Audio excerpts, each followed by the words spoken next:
Bonjour à tous, bonjour à toutes, bienvenue dans cette conférence dédiée aux nouveautés Caravanier pour 2027.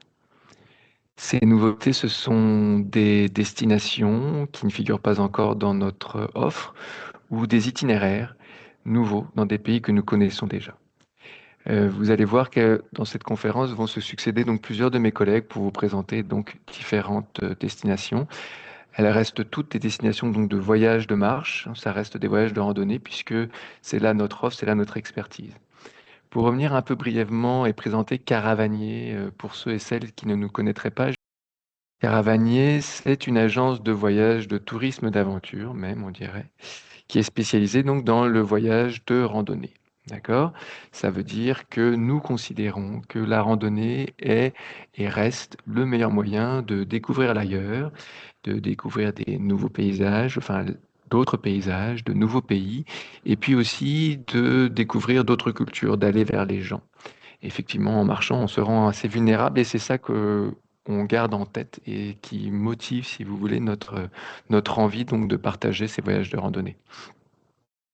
Comme vous pouvez le voir sur ces photos, nous offrons et nous proposons des voyages de randonnée à travers le monde, c'est-à-dire pas partout, certes, mais dans bien des destinations, pardon, très très différentes et très très variées, que ce soit dans le désert, dans des déserts de roches, des déserts de sable, dans de la montagne, la très haute montagne, dans des cités perdues d'Amérique du Sud, comme on le voit sur la photo à droite, et également sur l'eau, comme ce voyage en kayak que nous proposons au Groenland. Caravanier, c'est donc une agence québécoise qui est composée de guides et de spécialistes, qui existe depuis 1998, ce qui fait que nous avons une certaine expertise sur les destinations que nous proposons. Il faut savoir que nous avons sélectionné comme ça à travers le monde des destinations qui nous ont fait vibrer d'abord en tant que voyageurs et que nous avons été amenés à vouloir partager avec d'autres voyageurs. Et c'est là-dessus que nous construisons notre offre. C'est vraiment sur une expertise, une connaissance des lieux et une envie de partager donc ces voyages déjà réalisés. C'est une photo voilà, devant vous de l'équipe que nous composons, que je compose. Je suis Frédéric, j'ai oublié de vous donner mon prénom.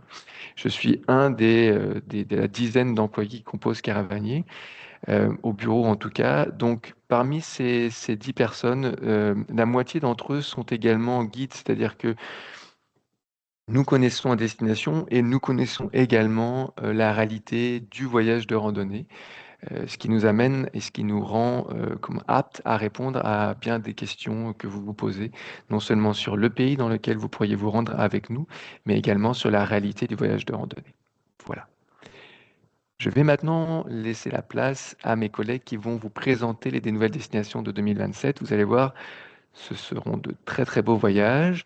Je vais vous partager là juste cette carte rapidement. On va parler d'Europe, un petit peu des Canaries, on va parler d'Afrique du Sud et d'Amérique du Sud. Sur cette carte figurait aussi donc un petit cas pour indiquer le Japon. On ne parlera pas du Japon ce soir parce que le Japon a fait l'objet d'une conférence à part, tant il y avait de choses à dire sur cette destination-là. Donc je vous laisse dès maintenant avec mes collègues. Je vous souhaite une très belle conférence. Au revoir. Bien, eh ben, c'est mon tour de vous présenter un voyage qui est un petit peu spécial parce que c'est une étoile filante. Une étoile filante. Donc moi, je m'appelle Julie, je suis responsable des voyages en Europe et je vais vous partager mon écran maintenant. Donc une étoile filante, c'est un voyage chez Caravanier qui va briller fort pendant un instant, le temps qui se passe et qui disparaît. Donc c'est de manière moins jolie, on pourrait dire c'est un one-shot deal. Ce serait moins poétique. En fait, c'est vraiment ça. L'idée, c'est vraiment en fait une sorte de trip de guide, c'est-à-dire qu'il y a un guide qui dit, ah, j'ai une idée folle, il faut qu'on fasse ça. Et donc, ben, on le fait, mais on sait qu'il ne reviendra pas forcément l'année d'après. Donc là, cette année, on va dans les Canaries, à la fin janvier, début février. C'est donc le trip de guide aussi. Donc, je vais vous raconter un petit peu plus sur les Canaries quand même, que je vous explique, euh, que je vous donne des détails. Donc, les Canaries, c'est cet archipel ici que vous voyez, qui est vraiment au large du Maroc. Ça fait partie de l'Espagne et on a déjà un circuit sur les Canaries. En fait, on a ajouté notre voyage dans l'archipel en 2021, on devait aller à la base donc sur l'île de Tenerife, qui est ici, sur l'île de La Gomera, qui est là, et on voulait aussi aller sur l'île de La Palma. Un des volcans est rentré en éruption et tout a été coupé pour La Palma. Et ça a été pour le mieux pour notre voyage, pas du tout pour la population sur place, mais pour notre voyage, ça a été pour le mieux parce que ça nous a forcé à prendre plus de temps et à nous recentrer sur vraiment la randonnée qu'on fait à La Gomera dans notre itinéraire régulier. Donc, dans notre itinéraire régulier, on va marcher sur Tenerife et on se concentre dans deux zones. On se concentre dans le nord-est ici, donc c'est le coin de Anaga, ça s'appelle le parc d'Anaga. Et on va se concentrer sur le Teide, le parc national du Teide qui est là. On passe un petit peu aussi dans le coin là, vraiment au sud, parce que c'est là d'où partent les ferries pour aller à La Gomera. Et après, on marche à La Gomera. Donc, c'est un petit peu ça l'idée. Là, notre guide aux Canaries, c'est Claudio. Claudio qui est installé sur place. Ça fait longtemps qu'il nous dit, ah, faut vraiment qu'on sorte un circuit, mais que pour la Palma. Ça vaut tellement la peine. C'est vraiment un paradis de la randonnée. De la randonnée. Donc, c'est ce qu'on a fait pour cette année. Donc, la Palma, c'est cette île ici. On triche un petit peu. Enfin, on triche pas, mais on en profite quand même. Donc, ici, vous reconnaissez, c'est toujours Tenerife. Ce qu'on a décidé de faire, c'est vraiment deux voyages qui sont complètement différents et très complémentaires. C'est-à-dire que quelqu'un qui a aimé les paysages et l'ambiance aux Canaries, sachant que les paysages sont vraiment très, très variés, très, très divers, ça n'a rien à voir quand on va dans le parc national du Teide et quand on va à La Gomera et puis quand on va dans certaines autres parties, c'est vraiment comme des mondes différents. Donc, si vous avez déjà vu ça et que vous avez aimé, ben, c'est le bon voyage pour vous de retourner aux Canaries, mais version La Palma. On va aller dans ce coin ici à l'ouest, dans le parc rural de Teno. On va passer par Masca, on va descendre, on va marcher dans des canyons qui vont jusqu'à la mer. C'est un petit peu l'idée. Donc, on va prendre le temps en fait d'arriver à l'aéroport, d'aller se poser et d'assimiler un petit peu le décalage horaire dans ce coin-là où on va faire de la randonnée avant d'aller prendre le ferry pour aller à La Palma. Donc, petite ambiance sur Tenerife, ce coin-là, il est relativement vert. Et ce qui est assez intéressant, enfin, je vous dirais même, et ce qui est assez fascinant, c'est qu'il y a certaines crêtes où on voit très très clairement d'où viennent les nuages qui arrivent de l'océan, où est-ce qu'ils déversent leur humidité. Et de l'autre côté de la crête, donc sur une crête hein, en pleine randonnée, on a un côté qui est très vert comme ça, puis un côté qui est beaucoup plus aride et c'est assez impressionnant. Alors là, bon, la qualité est pas top top, mais on voit un petit peu le genre de canyon dans lesquels on va marcher. Et puis toujours, c'est cette terre qui a une couleur ocre magnifique, ça va très bien dans le paysage. Ça, c'est vraiment les 3 premiers jours, on s'habitue et après, on va à La Palma. Donc, La Palma, euh, c'est c'est une petite île finalement qui est vraiment très connue pour le parc national de Taburiente, en fait la caldeira de Taburiente qui est une très très grande caldeira ici et qui est un super point de randonnée. Euh, les paysages sont assez variés, là aussi. C'est une île complètement volcanique. Donc, je vous parlais tout à l'heure de l'éruption de 2021. Toute la partie ici, là, que vous voyez autour de ma souris, toute cette partie-là, en fait, a été recouverte par le nouveau volcan qui s'est créé à ce moment-là et qui a étendu un petit peu la zone de l'île. Donc, c'est par là. Et nous, ce qu'on va faire dans notre voyage, l'idée, c'est de commencer au sud. On va aller marcher au sud. Petit à petit, on va remonter, aller marcher plutôt vers le centre. On contourne ensuite pour aller marcher vers le nord. On va bien sûr aller marcher au bord de ce caldeira parce que les paysages sont fascinants. Et après, on va à Santa Cruz de la Palma, donc là où on est arrivé avec le ferry. Euh, on en profite pour repartir à l'aéroport, mais il se passe chaque année en février un événement un petit peu spécial, un événement culturel. Donc on a calé les dates pour pouvoir assister à cet événement-là. Petite ambiance sur à quoi ressemblent les paysages. Il va y avoir encore beaucoup de gorges et de canyons. une végétation assez exotique quand même, et qui peut être à la fois très exubérante à certains endroits et puis plutôt désertique à d'autres. Ce sont des roches volcaniques qu'il y a un petit peu partout. Donc là, on a la fameuse caldeira. Donc la caldeira, on va à la fois marcher dans la caldeira, donc au creux de la caldeira, une journée, et puis après, on va avoir des journées pour marcher autour sur les crêtes, ce qui est absolument fascinant. Euh, c'est c'est une île qui est aussi connue pour ses beaux dégâts de vin. En fait, il y a des vignobles, ça pousse très bien sur ce sol volcanique, sur cette terre issue des roches volcaniques. Donc, la vigne pousse bien, donc on y fait du vin. Puis dans la culture espagnole et dans la culture canarienne, qui sont quand même un petit peu séparées, le vin a toute une importance, donc on ne dédaigne pas d'aller voir ce qui s'y passe. Voilà un petit peu quelques paysages. En termes de niveau pour ce voyage-là, ça va être similaire à nos voyages modérés qu'on a en Espagne puis en Europe en général. Donc ça veut dire qu'on a des bonnes journées de marche. En moyenne, on va marcher 5, 6, 7 heures, peut-être plus 6, 7 heures, ça va dépendre des journées. On va marcher, alors ce n'est jamais plat. Et c'est vraiment une des particularités des Canaries, c'est que c'est vraiment toujours assez abrupt. Donc 5, 6, 7 heures, des dénivelés moyens qui vont être entre 600 et 900 mètres, abrupts, et des kilométrages qui sont finalement pas si longs, mais comme ben, c'est assez vertical, bon, ben, ça fatigue. Les chemins sont en super bon état. Pas d'enjeu là-dessus, c'est pas comme en Crète. Et ben voilà, on mange bien. Les hébergements, on est quand même en Dolce Vita. Donc, il y a un hébergement où il n'y a pas forcément suffisamment de chambres pour tout le monde. Donc, on est dans des petits dortoirs. Donc là, on va être répartis dans un dortoir pour 1 ou 2 nuits. Le reste du temps, chambre double, salle de bain privée. Et puis, on mange au restaurant le soir. Le midi, Claudio, le guide, prépare le pique-nique qu'on se répartit à mettre dans le sac à dos le matin. Voilà, ça c'est pour vous donner une petite idée de à quoi ça ressemble. Les dates ont été spécifiquement choisies pour pouvoir assister à ça, le festival de Los Indianos. Donc ça, c'était des photos de 2026. Chaque année, il y a donc un grand c'est un peu un hommage, en fait. Les Canaries ont une grande histoire reliée à l'émigration. Donc, les familles canariennes ont émigré surtout dans les Caraïbes pour y faire fortune à l'époque. Et ceux qui ont réussi à faire fortune, quand elles revenaient puis étalaient un petit peu leur richesse.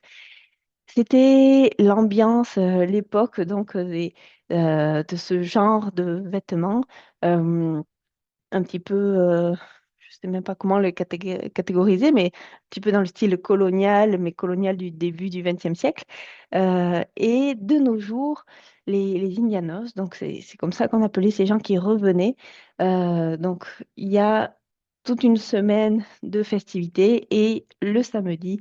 En particulier, il va y avoir donc cette fête où tout le monde s'habille de blanc, où de la farine ou de la poudre de riz est lancée, et c'est une grande célébration pour tout le monde. Ça sera un bain de foule, ça sera une découverte culturelle vraiment très intéressante. Et c'est à ça qu'on vous invite. Une fois, on n'est pas sûr que ça revienne les années d'après. Et voilà. Donc ça, c'est pour les Canaries. Le départ 26 janvier au 10 février, niveau modéré, un Dolce Vita. Juste un micro clin d'œil, il n'était pas prévu au programme de cette conférence. Et puis, il n'est pas encore pris, il n'est pas encore sur le site internet. On y travaille et on va ajouter un voyage en Italie, mais pas n'importe où en Italie, vraiment dans les endroits qui sont les moins connus. L'Ombrie ici, avec son parc national qui est ici à la frontière avec les Marches, le parc national des monts Sibyllins. Donc, un voyage de petites 2 semaines qui devrait arriver au printemps l'année prochaine ou à l'automne suivant. Voilà, toujours pareil, en Dolce Vita, des bonnes journées de marche et puis le réconfort le soir. J'arrête mon partage. On sera heureux, comme d'habitude, de vous parler directement si vous avez des questions. À très vite. Et je passe la parole au suivant. Ben, on va parler maintenant de l'Afrique du Sud. L'Afrique du Sud dans sa version repensée en mode Dolce Vita. Donc, pour nous, l'Afrique du Sud, c'est un petit nouveau des dernières années. Ça remonte à la première édition en 2023 où on faisait une traversée des Drakensberg. Avec le recul, on s'est rendu compte que peut-être qu'on devrait aussi offrir une version mais plus accessible, plus confortable, puis rentrer ça dans notre grande catégorie des voyages de chez Vita, où on peut marier aventure et expérience, confort, mais aussi expérience des hébergements. Donc, je vous partage à l'instant mon diaporama là-dessus. Alors, je le répète, c'est deux voyages qu'on fait en Afrique du Sud. Un qui est vraiment la traversée des Drakensberg en 6 jours avec le parc de Royal Natal, le Lesotho, puis d'autres petits accompagnements. Sinon, ben, les Dolce Vita à Drakensberg, alors où là, on est plus géoconcentré autant sur le Lesotho que sur les Drakens. On met ça en perspective sur une carte. Alors, voici un peu les points d'intérêt. Arrivé à Johannesburg, on va viser ça d'abord comme métropole d'Afrique du Sud. Et ensuite, déplacement vers le Lesotho à l'ouest, puis trek dans les Drakensberg. Donc, vraiment, petit triangle assez géoconcentré. On essaie de limiter au maximum le déplacement en voiture. Ça donne ça. Et les autres étoiles que vous voyez, Parc de Kruger et Cape Town, le Cap, eh ben, ce sont des extensions possibles que l'on peut proposer et ajuster ainsi les vols selon le goût de chacun. On zoom in un petit peu plus. Donc, voilà les points d'intérêt qu'on a pour le trek en mode Dolce Vita. Donc, on se plonge dans Johannesburg. Donc, Johannesburg, c'est une grande ville, une ville qui est bon, connue dans l'histoire de l'Afrique du Sud pour plein de choses. J'adore un quartier en particulier qui se nomme Maboneng.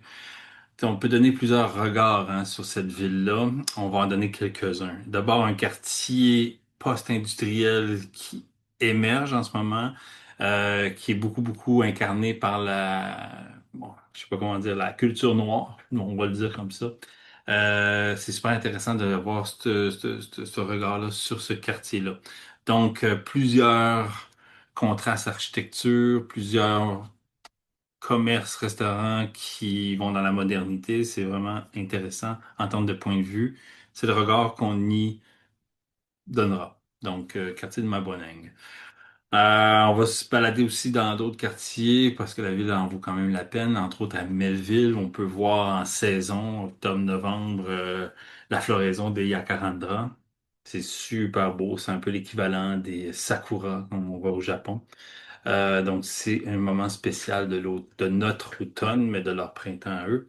On peut aussi faire le regard historique sur l'apartheid, hein. C'est un pays qui a vécu une ségrégation raciale, pas juste noir et blanc, là, aussi avec les Indiens et les non-whites. Bref, un musée de l'apartheid qui rend très bien ce moment douloureux de l'histoire sud-africaine.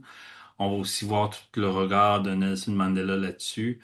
Et j'aime bien cette photo-là en particulier qui te projette quand finalement que tout le monde de dos est pareil. Ce musée-là porte un regard sur la ségrégation raciste qui est intéressante, qui est pas trop culpabilisant, mais qui plonge dans cette réalité-là et qui fait réfléchir, grosso modo. Donc ça, c'est une partie très forte de la culture. Et puis, dans le but aussi d'aller voir, de palper la culture et l'histoire de l'Afrique du Sud, eh ben, on va aller dans Soweto, donc qui est un township là, euh, à l'ouest de Johannesburg. On va le faire en vélo. C'est vraiment cool. Tour de ville avec des gars qu'on engage là-bas qui sont des guides de Soweto puis qui vont nous faire découvrir le quartier. C'est très coloré, ça change aussi pas mal de ce qu'on aurait pu voir dans Johannesburg. Donc voilà, Soweto, Soweto connu pour avoir vu naître Nelson Mandela puis Desmond Tutu. Plusieurs expériences culinaires qui sont sympas aussi, qu'on aime faire. Donc on est vraiment, tu sais, dans la visite de ville qui déroge un peu des classiques, disons-le comme ça.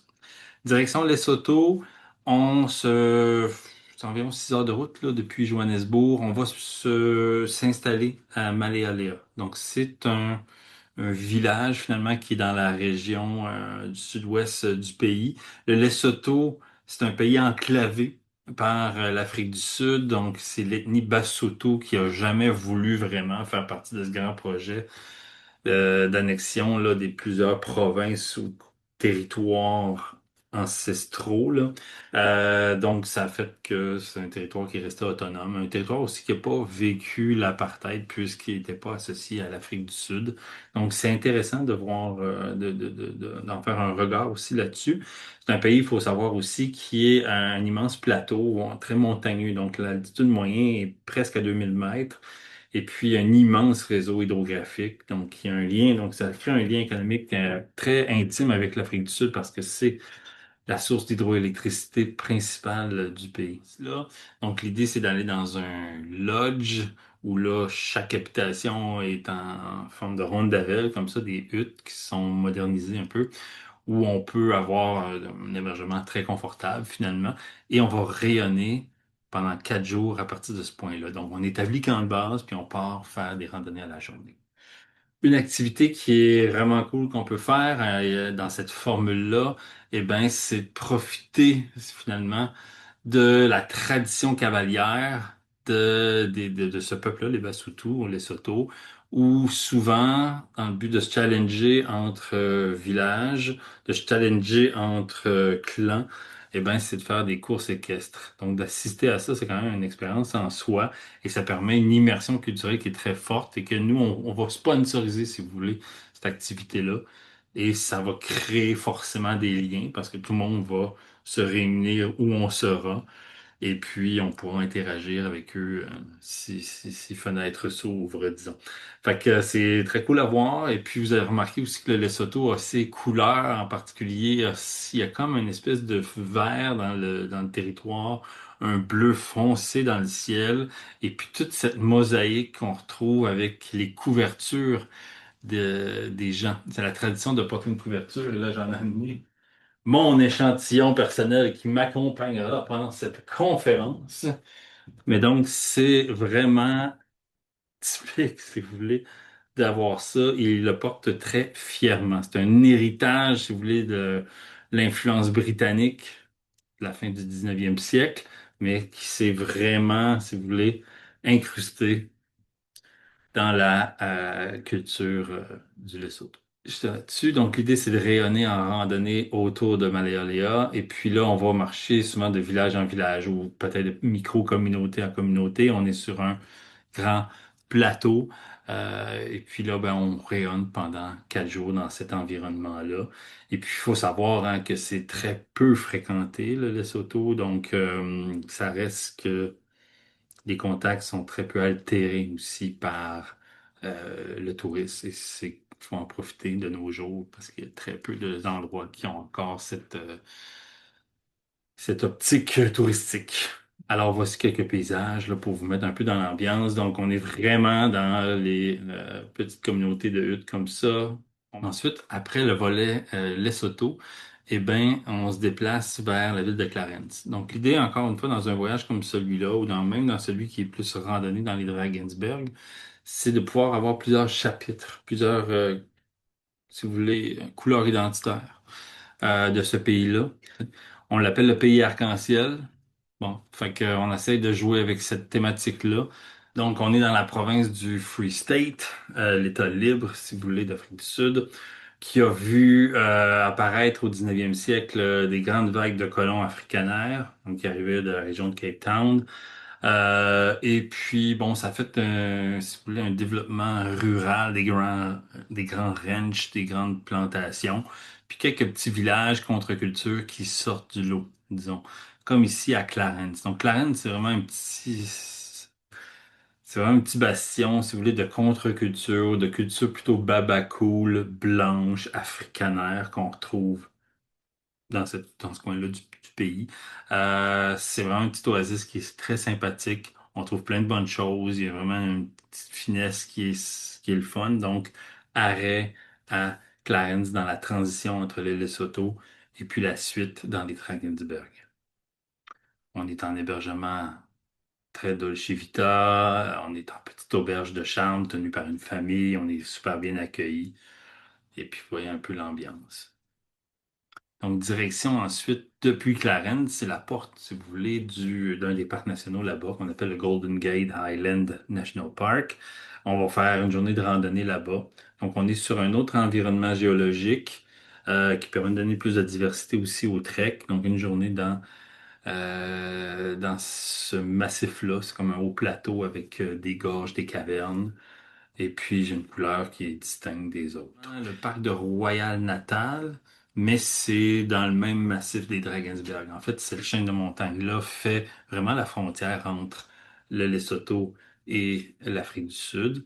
Et puis nous, bon, on se dit, on a découvert avec le temps trois lodges, si vous voulez, qui donnent une expérience très agréable, là. Et donc, l'idée, c'est d'aller relier ces trois lodges et puis garder l'essence du, euh, de cette région-là, qui est cet immense massif plateau que sont les Drakensberg.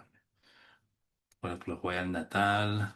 Quand je dis plateau, falaise, là, c'est ça qu'on voit depuis le bas de cette chaîne de montagnes. Donc, tout d'abord ici à Caverns, donc on va être logé là. Et puis, à partir de là, on va rayonner en randonnée et aussi rejoindre d'autres types de lodges comme celui-ci à la marche. Donc, environnement très équatorial quand même, qu'on est en dessous de la barre des 2000 mètres. Ici, la Protea royale, qui est la fleur nationale. Et puis, plus on monte, plus on va arriver dans des hauts alpages, si vous voulez. Puis même, des fois, ça devient très aride, rocheux, quand on monte sur les crêtes. Et puis, l'idée, c'est de rejoindre un autre lodge qui est perché en montagne à plus de 2500 mètres. Donc l'idée, c'est ça, c'est de marcher finalement dans ce territoire-là qui est souvent peu tracé, hein. Il y a un petit sentier, mais pas tout le temps. C'est peu fréquenté le parc du Royal Natal. Et puis c'est génial de pouvoir justement relier des lodges comme ça qui ont un charme incroyable. Donc on est dans cet environnement-là. Les Drakensberg se dévoilent à nous au loin. Et puis là, sur les crêtes, tranquillement, en progressant en altitude, on se rend vers notre autre objectif. Cette photo-là exprime bien un peu l'ambiance des Drakensberg. Il y a un petit côté dramatique quand même dans cette montagne-là, quand que le ciel se couvre, quand les nuages se chargent, parce qu'il y a beaucoup de variations, si vous voulez, climatiques à cause du fait que, bon, le plateau de l'Est et puis les montagnes. Donc, ça fait que là, ça bouge rapidement. Et puis, je trouvais que cette photo-là, finalement, exprimait un peu ça. Contemplation, mais en même temps méfiance par rapport à la météo. Ça donne un beau côté aventure. Lodge de Witches, qui est pas très loin de Sentinel, qui est une montagne connue là, dans cette région-là du nord des Drakensberg. L'idée, c'est de finalement pouvoir se poser en Dolce Vita, même en montagne, à la fin de nos étapes de randonnée. Un des endroits qui est vraiment un highlight, là, si vous voulez, dans ce coin-ci, c'est les chutes de Tugela. On va, contrairement à cette photo-là, on va pas les voir du haut, hein, du plateau. Ça, c'est plutôt dans notre autre voyage. On va plutôt aller les contempler dans la vallée d'en bas. Ça reste que si tu enchaînes la suite des chutes qu'il y a des chutes de Tugela, ben, ça fait une des plus hautes chutes au monde, presque comme celle de Angel au Venezuela. Donc, on est dans cette espèce de vallée où là, en immersion, puis là, le paysage devient de plus en plus vertical, puis on aperçoit ces chutes-là. Ça sera la quête qu'on se donnera en descendant de Whitsies pour aller dans le fond de cette immense vallée-là que vous voyez plus bas ici. Donc, paysage très verticaux, très aérien dans cette étape-là. On rejoint le lodge en question. On voit vraiment littéralement une forteresse là, de roches qui se dévoile. Donc, ce sera l'approche de notre trek. Donc, 4 jours et 3 hébergements confortables dans la région des Drakensberg. Ensuite, eh bien, déjà, retour à Johannesburg, où là, on va faire une dernière immersion dans un des traits culturels du pays. J'en ai parlé de plusieurs à Johannesburg tout à l'heure. Eh bien, on en a un autre. Je garde quand même un peu la surprise, mais on sera sur un autre volet culturel qui a marqué l'histoire et les peuples d'Afrique du Sud. Donc, je laisse mini indice ici.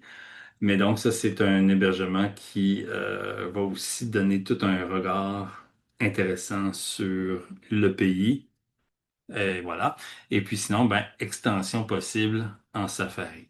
Notre approche qu'on vous suggère avec le safari, c'est un safari à pied qu'on peut faire aux abords du parc de Kruger. L'avantage d'un safari à pied, c'est de rester dans le même esprit que, euh, que ce qu'on a vécu dans les journées précédentes, puis aussi d'aller chercher d'autres sens quand on est en immersion, observation de la faune, puisque quand on est à pied, on est très alerte des traces et des signes qu'on voit pour pister les animaux. Pas nous qui le faisons, on a des gardes-chasse pour ça. Mais là, on perçoit le safari d'une autre manière. Donc ça, c'est vraiment intéressant. Puis il y a quand même un petit thrill aussi à être à côté des hippopotames, à côté des éléphants, puis quand même être sujet à voir des fauves. Donc on doit quand même être toujours en alerte. Puis ça, c'est super bien organisé et sécuritaire, évidemment. Et ça donne toute une autre perspective. C'est possible de le faire, donc, dans certains endroits où on va vous suggérer ces extensions-là. Voilà, il y a quand même un volet safari classique souvent en fin de journée. Donc, c'est une matinée à pied, fin de journée en véhicule pour pouvoir avoir accès à tout ce qui est l'univers de la faune, safari et tout. Voilà, donc on reprend sur l'idée des fins de journée puis des campements comme on peut l'imaginer là, en Afrique et comme on fait dans certains autres de nos destinations. Autre extension possible, Cape Town, où là, il y a plein de possibilités. Cape Town, c'est le regard un peu moderne là, du pays.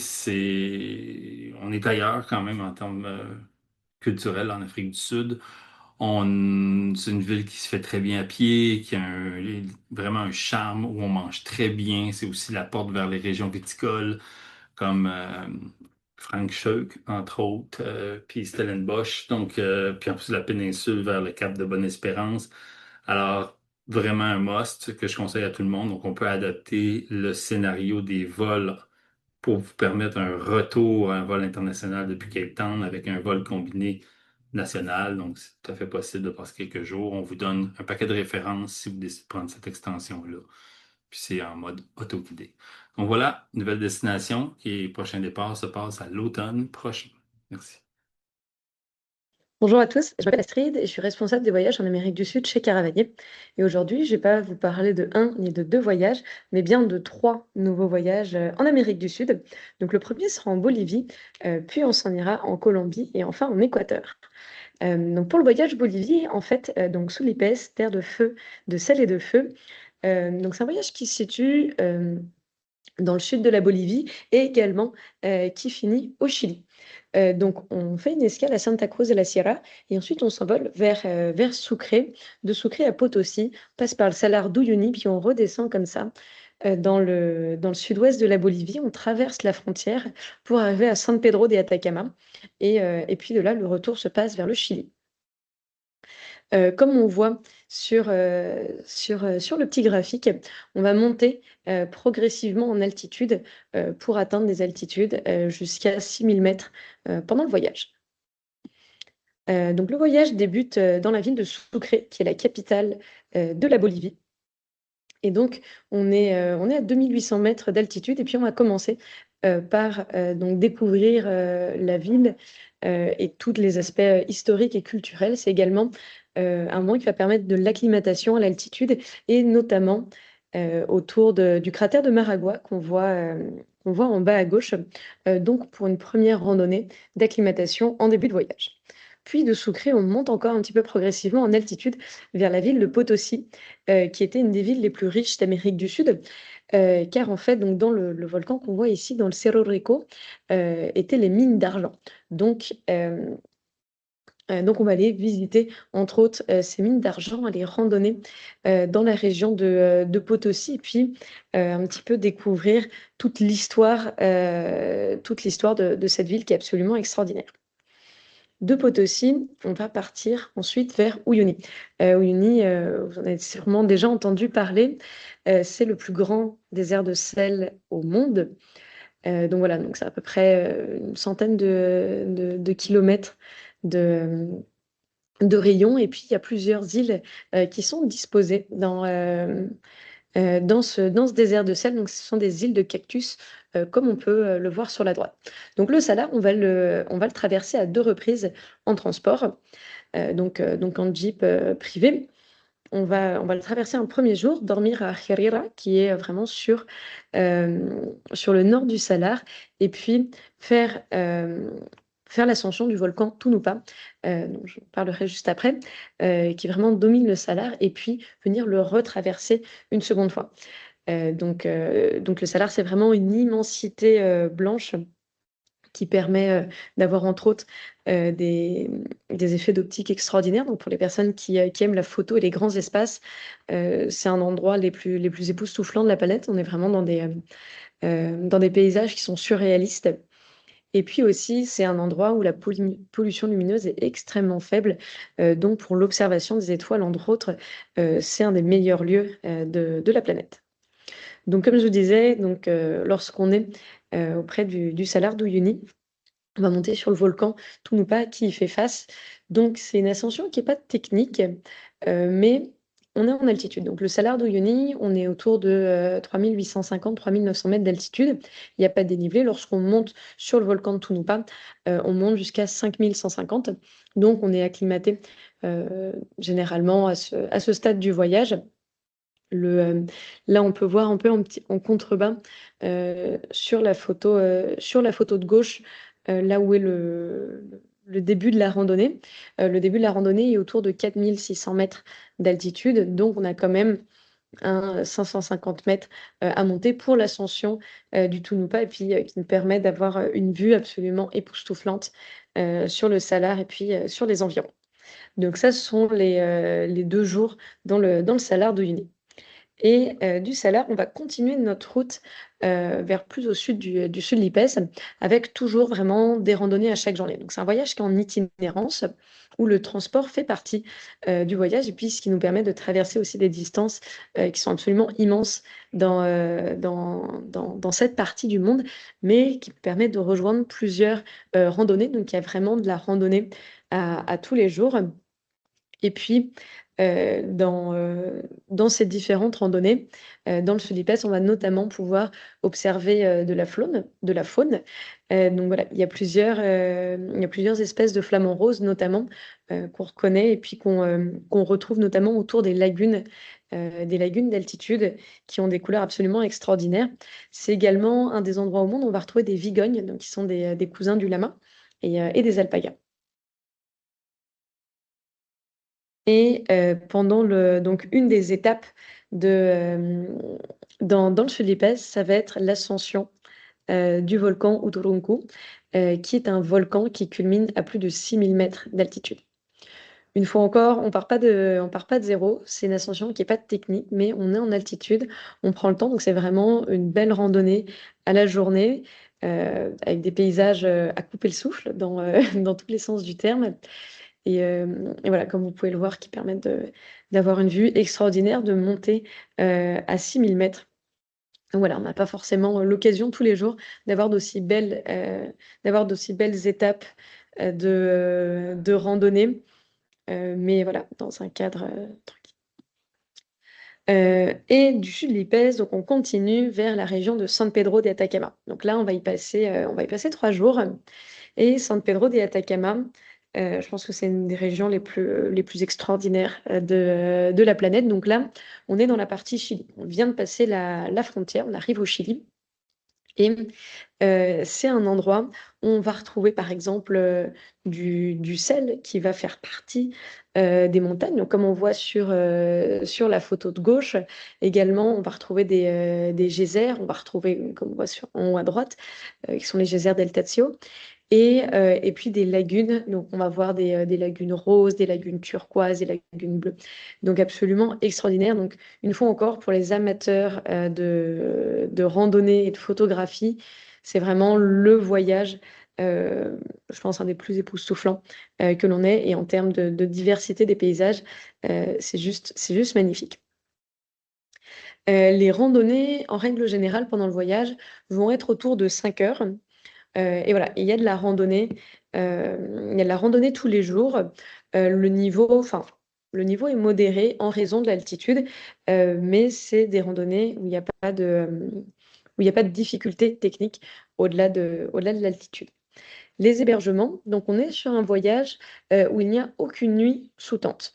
Donc voilà un petit peu les idées de ce à quoi ressemblent les hébergements pendant ce voyage. Donc on est dans des zones qui sont très très isolées, qu'on peut voir là sur certaines photos. Les hébergements sont confortables, mais voilà, on n'est jamais dans le luxe, ça reste de la simplicité. Mais voilà, le cadre autour les rend quand même tout à fait exceptionnels. On a l'accès à l'électricité tous les jours. Il n'y a pas de nuit sous tente, mais voilà, on est en altitude. Et puis certains hébergements sont un petit peu plus rustiques que d'autres, donc il n'a pas l'étiquette de voyage Dolce Vita. C'est un voyage épicurien, mais en tout cas très confortable. Donc voilà un petit peu pour une présentation rapide du voyage du sud de l'IPES. Donc c'est un 16 jours de Montréal à Montréal, d'un niveau modéré en termes d'effort et puis d'un confort épicurien. On a un départ à l'année qui a lieu en octobre. Après la Bolivie, je vous emmène dans un pays qui surprend énormément les voyageurs, qui est la Colombie. C'est un pays qui a longtemps été méconnu et puis parfois réduit à certains clichés, mais qui révèle aujourd'hui une diversité absolument spectaculaire. Donc avec ce voyage caravanier, on découvre une Colombie rurale, montagneuse, chaleureuse et puis profondément vivante.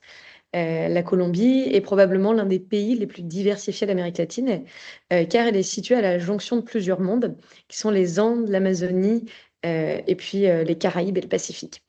C'est aussi le seul pays d'Amérique du Sud qui possède à la fois une côte sur la mer des Caraïbes et puis sur l'océan Pacifique. Et ce qui structure vraiment le pays sont les Andes. En Colombie, elles se divisent en trois grandes cordillères qui traversent le pays du sud au nord. Donc la cordillère occidentale, la cordillère centrale et la cordillère orientale. Et cette géographie crée une incroyable variété de climats et de paysages. Donc concrètement, en quelques heures de route, on va passer de villages tropicaux à de hauts plateaux volcaniques à plus de 4000 mètres d'altitude. La Colombie, c'est aussi l'un des pays les plus riches du monde en termes de biodiversité. On y retrouve des forêts tropicales, des volcans enneigés, des vallées agricoles luxuriantes, des palmiers géants qui sont uniques au monde et des petites villes coloniales extrêmement colorées. Et surtout, ce qui marque les voyageurs, c'est l'accueil des Colombiens. Donc malgré un passé complexe, le pays s'ouvre aujourd'hui avec beaucoup de fierté et d'authenticité. On sent partout une culture chaleureuse, musicale et puis profondément attachée à ses traditions rurales. Et c'est justement cette Colombie-là qu'on va explorer ensemble à travers ce voyage. Donc concrètement, le voyage il se déroule dans le cœur andin de la Colombie en 4 grandes étapes. Une phase d'acclimatation en montagne, puis la découverte de la région du café, un trek dans le parc national de Los Nevados et enfin, sur la fin du voyage, on va sur la côte Caraïbe à Carthagène. Donc c'est un itinéraire qui est assez complet et qui permet de comprendre le pays à travers différents paysages et contrastes. Donc le cœur du voyage, c'est vraiment l'enchaînement entre la région du café et puis le parc national de Los Nevados. La région du café, c'est une Colombie qui va être douce, verdoyante, habitée. Et juste au-dessus, là on peut le voir sur la carte là, en marron avec les reliefs, on bascule dans un univers de haute montagne beaucoup plus minéral et sauvage. Donc ce contraste, on le vit directement à pied en l'espace de quelques jours. Donc le voyage, on arrive à Ibagué et puis de là, on va commencer une phase d'acclimatation entre, la Florida et Toche. L'objectif ici, c'est de prendre le temps d'entrer, dans le voyage, de s'habituer à l'altitude et puis au rythme de marche. On est dans des zones qui sont, assez rurales, très peu touristiques et puis avec des paysages agricoles, avec des petits villages andins.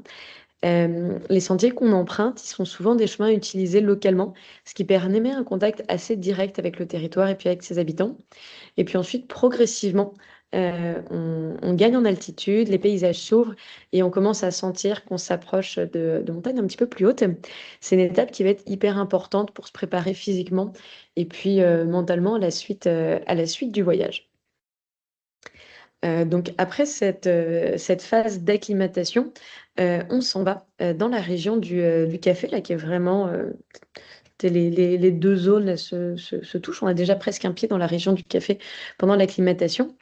Cette région, on l'appelle également le Eje Cafetero.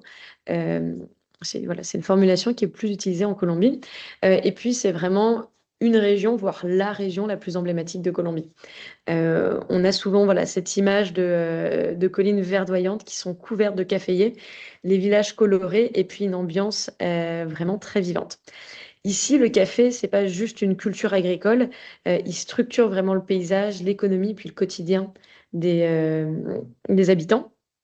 Et on est hébergé donc dans des fincas, des exploitations agricoles, ce qui permet une immersion assez concrète dans la vie locale. Donc les hébergements sont plus rustiques également dans cette partie du voyage. C'est une région, donc la région du café, c'est une région qui va être aussi très agréable pour marcher, car les altitudes sont modérées, le climat est doux, et puis les paysages sont vraiment hyper variés. Donc on va alterner entre randonnée, découverte culturelle et puis moments un petit peu plus calmes. C'est une partie du voyage qui apporte beaucoup de richesse humaine et qui équilibre bien avec la suite qui va être un petit peu plus engagée en montagne, donc avec le parc national des Los Nevados. Euh, donc le parc national, ça va vraiment être le point fort du voyage pour les amateurs de trek. Ici, on passe dans un univers vraiment de haute montagne avec des altitudes un peu plus élevées et puis des paysages surtout beaucoup plus sauvages. Ce qui est marquant, vraiment, ça va être la progression des environnements. On va passer de la forêt des nuages à une zone de paramo qui est vraiment très spécifique à la Colombie et puis à l'Équateur, et puis qui crée vraiment des paysages d'altitude très particuliers avant d'arriver dans une zone plus volcanique et puis plus minérale. Donc notamment avec des vues sur le volcan Tolima qu'on peut voir là sur l'image au milieu de la photo, enfin de la diapositive. Donc voilà, donc on va vraiment évoluer dans un massif volcanique avec des sommets qui dépassent les 5000. Donc on va pas monter à 5000, mais voilà, on va avoir quand même ces vues-là pendant le voyage. Les journées, là, dans le parc national de Los Nevados, elles sont un peu plus exigeantes, mais elles restent progressives. Et puis l'encadrement permet de vivre l'expérience de manière vraiment sécuritaire. Donc on a et un guide colombien et un guide caravanier qui sont là pour vous accompagner pendant ce voyage. Et donc voilà, c'est vraiment une partie d'immersion très forte dans les Andes avec des paysages où les sentiers sont vraiment peu fréquentés. Donc on a vraiment un vrai sentiment d'aventure. Et pour la dernière partie du voyage, on va changer complètement d'ambiance. On quitte la montagne pour rejoindre la mer des Caraïbes et la ville de Carthagène des Indes. Donc Carthagène, c'est une ville coloniale avec une architecture qui est très bien conservée, des ruelles colorées, puis une atmosphère beaucoup plus tropicale. Donc après la partie trek, c'est une vraie transition. On va ralentir le rythme, on profite de l'ambiance et puis on découvre vraiment une autre facette du pays. C'est une très belle manière de terminer le voyage avec quelque chose de plus léger en termes d'exigence physique, mais qui va apporter une vraie richesse culturelle et puis une vraie complémentarité dans le voyage. Donc pour conclure, c'est vraiment un voyage qui est orienté randonnée avec plusieurs jours de marche, notamment dans le parc national de Los Nevados, mais c'est surtout un voyage en fait dont oui, il va avoir une certaine exigence en fait en termes de randonnée à la journée, notamment dû à l'altitude dans certaines journées, mais voilà, ça reste un niveau modéré euh, en termes de marche. Mais le grand avantage de ce voyage aussi, c'est que c'est un voyage qui est de confort épicurien, ce qui signifie que donc là, il n'y a aucune nuit sous tente. On est dans des hébergements qui, pour la plupart, vont être très confortables. Mais comme je l'évoquais tantôt, dans les fincas, là, ça va être beaucoup plus rustique. Donc, on le voit sur quelques images. On est dans des régions qui vont être assez isolées. Donc, le confort va être un peu plus rudimentaire. Généralement, on va avoir des nuits qui vont être en dortoir où la salle de bain sera partagée. Mais là, voilà, on parle de 2 nuits pendant le voyage. Mais voilà, on a accès toujours à l'électricité. Ça reste quand même, il y a quand même un certain confort, voilà, de pas, de pas être sous tente ou quoi que ce soit. C'est 2 nuits pendant le voyage et puis le reste des hébergements va être confortable, voire très confortable. Après, chez Caravanier, on n'est jamais dans le luxe. On cherche vraiment des hébergements qui vont être simples, qui vont être chaleureux. Mais donc voilà un petit peu pour le confort du voyage et puis pour l'effort pour reprendre rapidement. Donc voilà, donc sur ce voyage de 2 semaines, il faut quand même être à l'aise pour marcher plusieurs heures par jour, donc avoir quand même une condition physique, et puis aimer la randonnée, puis aimer la pratiquer. Mais ça reste un voyage qui est très équilibré entre des randonnées qui sont un petit peu plus exigeantes en altitude, des journées un petit peu plus douces, etc. L'acclimatation se fait vraiment très progressivement. Et puis voilà, on porte que son sac de jour, on a un très bel encadrement. Euh, donc c'est un voyage qui combine vraiment effort, plaisir avec une progression dans l'intensité. Et puis c'est surtout, c'est un voyage qui permet de découvrir la Colombie en profondeur en la parcourant à pied et puis en prenant le temps de s'y connecter. Donc voilà, donc c'est notre voyage Trek Café et Caraïbes, les Andes colombiennes. On propose 2 départs chaque année, donc un en janvier et puis un autre en juillet. Donc 2 saisons complètement différentes, mais qui sont les deux vraiment très adaptées pour ce voyage-là. Et puis très rapidement, ça je vous en parlerai dans quelques mois, mais on va également avoir un nouveau voyage en Patagonie qu'on aura le plaisir de vous présenter bientôt. Maintenant, on va pouvoir passer à la présentation de la dernière nouveauté en Amérique du Sud, donc un tout nouveau voyage inédit qu'on vous présente ce soir. Puis vous allez voir, dernier mais non des moindres. Et puis on s'en va en Équateur. Donc l'Équateur, c'est le deuxième pays le plus petit d'Amérique latine. Il va se trouver au sud de la Colombie et puis au nord du Pérou. On a déjà plusieurs voyages en Équateur, tant de randonnées que de multi-activités, de haute montagne. On a une grande diversité de voyages et celui-ci vient apporter une approche toute nouvelle. Donc le voyage s'appelle Ornithopaxie, volcan et biodiversité d'Équateur. C'est un voyage de 15 jours d'un niveau modéré et puis en Dolce Vita. Pourquoi volcan et biodiversité? En fait, c'est 2 thèmes qui vont être très intimement liés. Donc, à savoir que l'Équateur, c'est un des pays au monde avec le plus de volcans actifs et que les volcans sont venus vraiment façonner les paysages, les écosystèmes, la cordillère des Andes. Et puis, au-delà de ça, en fait, leurs cendres sont venues enrichir les sols depuis des millénaires, ce qui fait que la biodiversité là-bas est absolument extraordinaire. Et l'Équateur, c'est le pays au monde avec la plus grande biodiversité au kilomètre carré. Donc pendant ce voyage, on va venir vraiment explorer tant les volcans que la biodiversité de l'Équateur à travers la flore et puis surtout la faune. Donc ce voyage de 15 jours, il débute à Quito. Pour arriver à Quito, c'est un vol, il y a juste une seule escale, c'est un vol dans la journée, il n'y a qu'1 heure de décalage horaire, donc c'est assez confortable comme trajet. On arrive sur les hauteurs de Quito, donc là, on voit le point orange au milieu de la carte, là, avec une petite croix qui se trouve donc dans la cordillère des Andes. Donc on voit bien là sur les reliefs, sur la carte, la cordillère des Andes. Et puis le voyage, donc dès le lendemain, on va s'en aller à l'ouest de la cordillère occidentale. On va descendre en altitude et puis là commencer notre sorte de boucle là, en 8 avec une élévation de l'altitude qui est très progressive dans le voyage. Donc tout d'abord, on va se rendre dans la région de Mindo, donc pour 2 nuits. Là, on est à 1250 mètres d'altitude. Puis on s'en va ensuite pour 2 nouvelles nuits dans la région de Intag. Là, on est à 1800 mètres d'altitude, donc on monte vraiment tranquillement. Et puis ensuite, on monte un petit peu plus dans la cordillère. Là, on va se retrouver autour de 2007 dans la communauté de San Clemente. Puis on va traverser, on passe de l'hémisphère nord à l'hémisphère sud, on traverse la ligne de l'équateur, et puis on s'en va dans la région de Quilotoa pour un trek de 2 jours. Et puis de Quilotoa, on va remonter vers le parc national du Cotopaxi, puis pour finir notre voyage dans la réserve de l'Antisania, et puis finir également par la visite de Quito.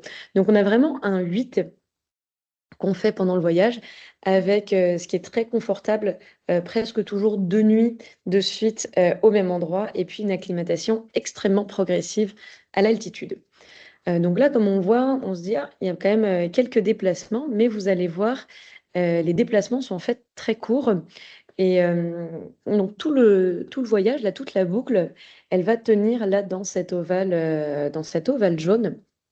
Donc voilà, donc finalement, On va avoir des déplacements entre certaines régions, entre certaines petites villes d'Équateur, mais c'est toujours assez court, ce qui permet en fait dans ce voyage de 2 semaines de venir explorer vraiment plein d'écosystèmes et puis plein d'écosystèmes différents et puis des choses très variées. Pour entrer un petit peu plus dans le détail, dans les différentes étapes, justement. Donc, la première nuit, on dort sur les hauteurs de Quito, dans un hôtel qui est à proximité de l'aéroport. Et ça, c'est l'image qu'on voit en haut à gauche, avec la fontaine. Donc, vous voyez, donc, le cadre est plutôt sympathique. Et puis, au jour 2, on va commencer par une randonnée dans le cratère de Pululawa, qui est en fait un des seuls cratères au monde qui est habité. Donc, ça, c'est la photo qu'on voit en haut à droite. C'est une randonnée qui a rien de technique. On est autour de 2400 mètres d'altitude. Et puis, c'est une randonnée qui va vraiment prendre toute la matinée pour se mettre en jambes tranquillement. Et puis, on s'en va dans la région de Mindo, auquel on arrive pour le dîner. Et puis, on va pouvoir, dès l'arrivée, aller dans un lieu d'observation d'oiseaux, et puis notamment avec l'observation de colibris. On va rester 2 nuits à Mindo, et puis qu'on voit dans un hébergement qui est vraiment au milieu de la végétation, qui a une vue extraordinaire, et puis où on peut facilement observer des oiseaux, puis autre type de faune.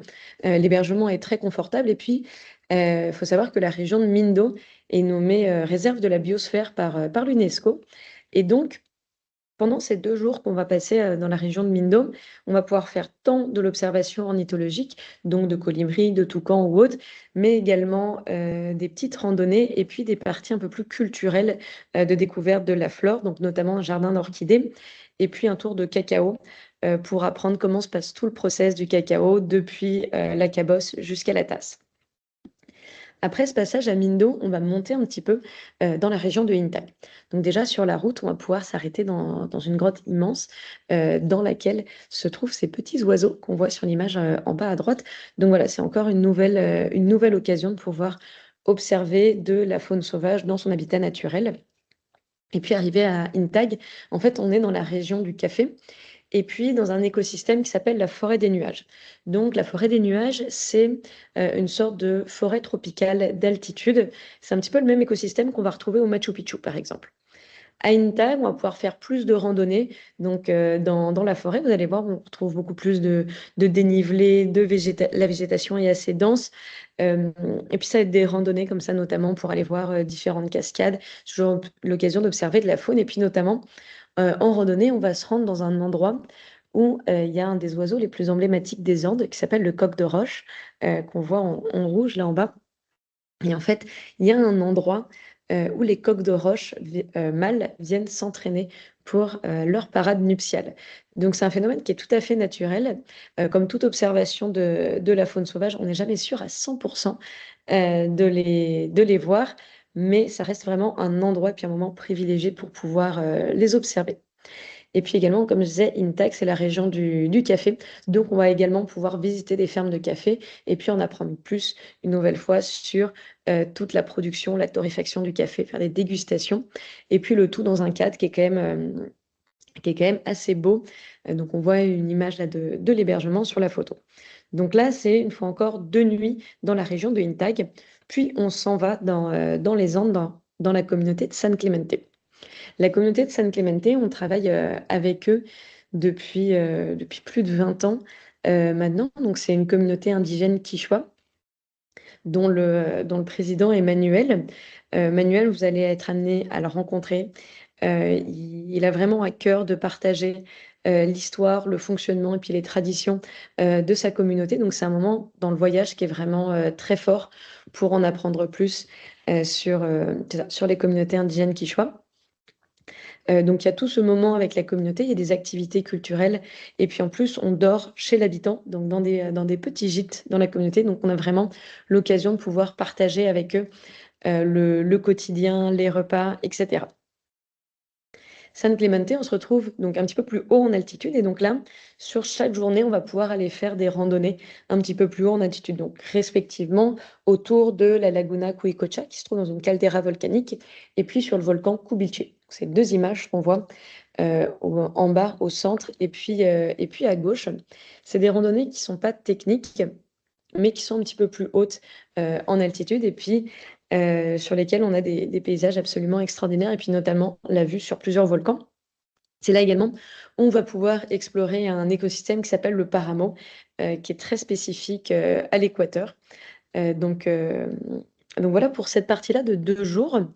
Et de là, donc on va finir notre boucle de l'hémisphère nord et on a une journée où on va donc traverser la ligne de l'équateur puis s'en aller vers l'hémisphère sud. Sur la route, on va s'arrêter tout d'abord à Otavalo, qui est connu pour notamment avoir le plus grand marché indigène d'Équateur et puis un des plus importants d'Amérique du Sud également. On va avoir l'occasion d'aller visiter le marché et puis également de s'arrêter sur la ligne de l'équateur, là vraiment où on voit les coordonnées GPS 0.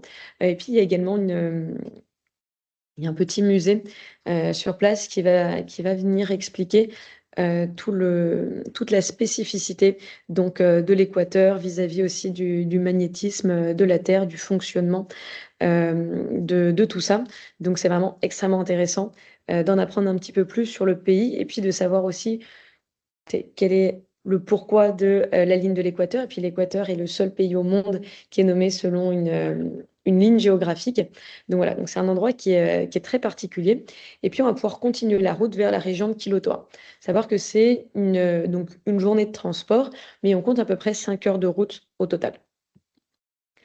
Arrivé à Quilotoa, donc là ça va être un trek de 2 jours en itinérant, sans aucun transport. Mais malgré ça, on dort dans des hébergements qui, une fois encore, sont très confortables. Donc, on voit les images en bas. Là, pendant les journées de trek, on va monter jusqu'à 3950 mètres. Et nos affaires sont portées par des animaux. On voyage vraiment qu'avec son sac de jour. Et donc, on est sur des journées vraiment complètes de marche, autour de 6 heures de randonnée. Et pour finalement arriver au lac Quilotoa, qui est surnommé également le lac Émeraude, en raison de sa couleur absolument magnifique. Donc voilà pour cette portion. Et après le lac Quilotoa, on remonte un petit peu et pour là arriver dans le parc national du Cotopaxi, qui va être un des gros moments forts du voyage. On dort 2 nuits dans le parc national du Cotopaxi. Donc on voit sur l'image l'hébergement en rouge qui a une vue absolument incroyable sur le Cotopaxi. Cotopaxi, c'est le volcan actif le plus haut du monde. Et puis c'est vraiment un petit peu l'image emblématique qu'on a là quand on est jeune, qu'on veut dessiner un volcan. Donc c'est vraiment un dôme parfait avec la neige, etc. On va passer 2 nuits et 2 jours donc là-bas. Une première randonnée sur le volcan Rumiñahui. Le Rumiñahui, il fait face au Cotopaxi. Donc ça va être une très belle journée de marche. On va pouvoir, par temps clair, observer le Cotopaxi qui est en face. Le lendemain, on s'en va sur le Cotopaxi. Puis là, on a l'opportunité de monter jusqu'à 5000 mètres d'altitude. Donc, on s'arrête généralement avant la neige. Il n'y a pas de difficulté technique dans cette partie du voyage. On n'est pas du tout sur un voyage d'ascension, d'alpinisme. Il n'y a pas besoin d'équipement spécifique à part des bonnes bottes, des bâtons de marche et puis ce qu'il faut dans votre sac de jour. On monte jusqu'à 5000, mais on commence aussi à 4006. Donc, on a vraiment le temps d'arriver tranquillement jusqu'à cette altitude, jusqu'au refuge du Cotopaxi. Et puis, toute la montée fait face vraiment au glacier là, qui domine le sommet du Cotopaxi. Donc, c'est vraiment un moment très fort dans le voyage pour les amoureux de grands espaces et puis de randonnée. Après cette randonnée sur le Cotopaxi, on va remonter tranquillement vers une région qui est tout à fait inédite, qu'on retrouve à date dans aucun autre de nos voyages en Équateur, qui est la réserve de l'Antisania, qui va se trouver au pied du volcan Antisana.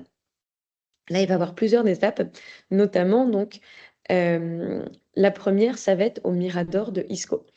Le Mirador de Isco, en fait, c'est un mirador qui fait face à une paroi rocheuse. Et dans cette paroi rocheuse, c'est là où nichent les condors andins. Donc, Les condors andins, c'est les oiseaux terrestres avec la plus grande envergure au monde, avec parfois plus de 2,5 m d'envergure. Ils sont extrêmement impressionnants et c'est vraiment les oiseaux les plus emblématiques de la cordillère des Andes. Et il y a deux moments qui sont particulièrement adaptés pour pouvoir les observer. C'est notamment le soir lorsqu'ils reviennent à leur nid, puis le matin lorsqu'ils partent de leur nid pour la journée. Donc on va pouvoir se rendre à ce mirador à deux reprises. La première fois en rentrant du Cotopaxi, on arrive vers le mirador. Donc là, voilà, on prend la chance d'observer les condors à ce moment-là. On dort à proximité de la réserve et puis le lendemain, on va quand même y retourner parce que c'est vraiment des spectacles dont on ne se lasse pas. Donc pour les amoureux d'ornithologie et de photos et de faune, c'est vraiment un moment qui est suspendu. Euh, Après donc cette deuxième étape d'observation des condors, on va s'en aller donc faire une randonnée dans la laguna Mica, donc qui est celle qui se trouve au pied du volcan Antisana. Donc ça, c'est l'image de gauche, en bas à gauche. Et le volcan Antisana, donc c'est le quatrième volcan le plus élevé d'Équateur. Puis il y a également une faune qui est très particulière dans cette réserve nationale. Et puis, on peut aussi prendre la chance d'observer ce petit colibri, qui est l'espèce de colibri qui vit le plus haut au monde. Donc ça. Donc là, on a vraiment une belle randonnée sur la matinée et l'après-midi, on va aller se détendre, se relâcher les muscles dans les bains thermaux de Papayacta. Et puis donc après les thermes de Papayacta, on va aller dormir au même endroit où on a dormi en fait en arrivant en Équateur. Donc là, on va rester 2 nuits à proximité, donc sur les hauteurs de Quito, on a dans le même hébergement. Et ce qui fait que le dernier jour, on va pouvoir aller se rendre à Quito, passer toute la journée là pour pouvoir visiter Quito, qui est la capitale de l'Équateur. Et puis ensuite revenir au même hébergement. Et puis le lendemain, s'en aller vers le Québec. Donc voilà, c'est un voyage de 15 jours de Montréal à Montréal, qui est de niveau modéré, dans le sens où l'altitude rentre vraiment dans la cotation de difficulté de ce voyage. Les randonnées sont pas techniques, elles s'adressent quand même à des personnes qui aiment la randonnée, qui la pratiquent. Donc c'est un voyage qui est parfait, par exemple, pour un premier voyage en altitude. Et puis voilà, ou pour des voyageurs qui souhaitent expérimenter, c'est ça, les voyages d'altitude, mais dans un contexte très confortable, parce que vous allez voir, donc c'est un vrai voyage Dolce Vita. On retrouve tout le confort autant dans les hébergements que dans l'assiette. Et puis, c'est un voyage dont le rythme est assez doux, car il va avoir autant de la randonnée que un aspect culturel et puis d'observation de la faune qui sont qui sont très importants. Donc voilà, l'effort est très équilibré d'une journée à l'autre et puis on retrouve vraiment une très belle biodiversité dans ce voyage-là. Donc c'est tout nouveau pour 2027. On est hyper fiers de pouvoir vous le proposer. Et donc on va avoir 2 départs pour cette première année.